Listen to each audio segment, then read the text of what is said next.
With me now, retired U.S. Army Brigadier General Steve Anderson, and also Jamil Jaffer, former counsel to the Assistant AG for National Security. Jamil, I want to go to you first and get your assessment of Iran's counterstrikes on Israel. I mean, were they weakened at all by Israel's attacks? Is it fundamentally evident? Well, look, the last time we saw Iran go after Israel after the first set of attacks, they launched hundreds of drones, hundreds of ballistic missiles. This time, we had 100 drones last night, a few dozen missiles this time. They were able to impact Israel. They were able to land some missiles on target. The vast majority, like every time, shot down by a combination of Iron Dome, David Sling, the Arrow 2, and of course now American THAAD and Patriot missiles as well.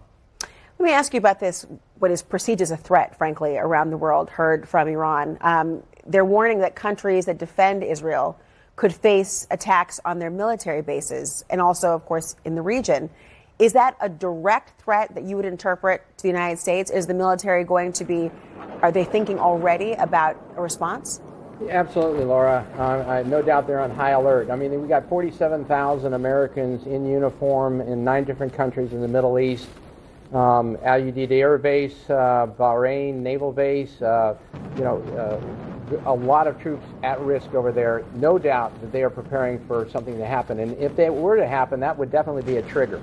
I mean, you'd see the United States, I think, get involved. But until then, I think that they're going to stay on the sidelines and let the Israelis handle this right now. But it's going to be a very big problem. When you think about this, Jamil, and we've already learned, of course, several top Iranian military leaders were killed. We know that their nuclear facilities, they've also been hit. But there's still this question of whether Israel can destroy the nuclear facilities that are actually deep underground. Does Israel have that capability? Well, look, Israel only has a certain amount of bunker busters that can go to a certain depth. They've got the Spice 2000, which is a 2,000-pound bomb. What they don't have is the U.S. massive ordnance penetrator delivered on the B-2 Spirit. That's the thing you need to get those really deep facilities.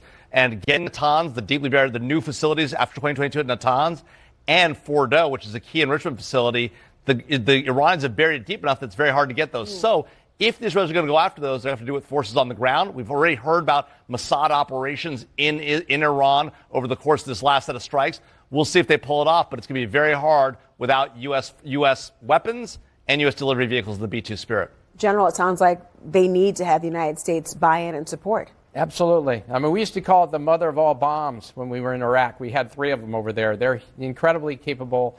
They can penetrate much, much deeper.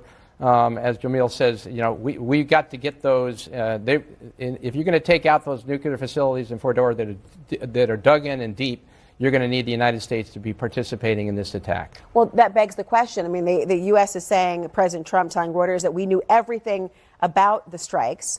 Knowing about the strikes and knowing that they might have to be called upon in order to participate somehow to get to those underground sites puts the United States military and the United States in a pretty compromised position then. I absolutely agree with that.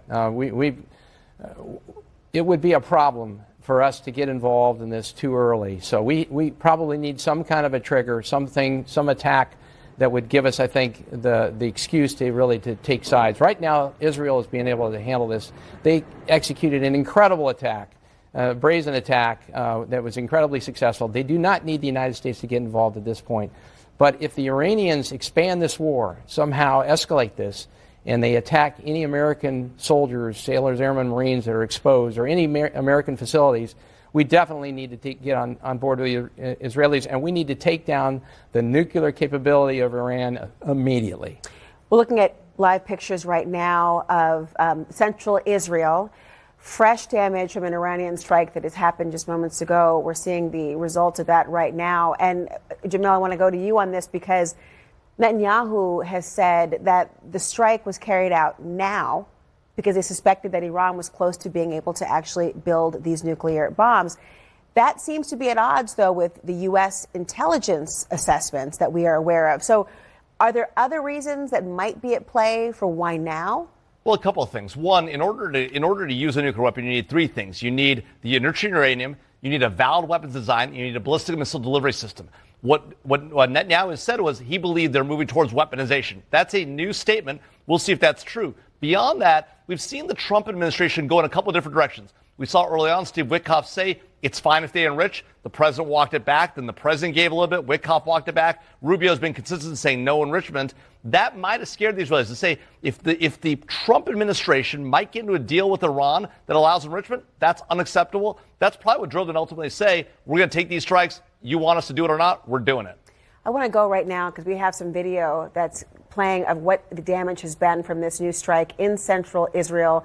We're obviously seeing damage to buildings and different structures as we see different first responders who are arriving on the scene, walking over various debris with identifiable jackets. We are looking to see the assessment of whether civilians have been harmed. Obviously, we are seeing cars that appear to be severely damaged and buildings or structures of some kind that clearly are compromised in these early morning hours, dawn really just breaking in Israel.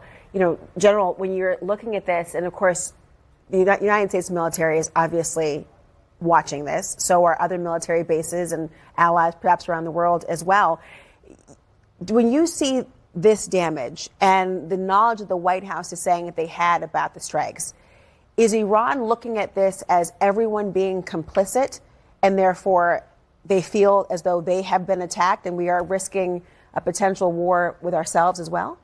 That's probably the case. I mean, they probably feel that they've been, the noose has been tightened. I mean, if you look at what the Israelis have done over the last 18 months, they've taken down Hamas, they've taken down Hezbollah, the Palestinians have been laid down quite a bit, Syria has collapsed. I mean, the world, the Houthis have been hit hard by the Americans down south in Yemen.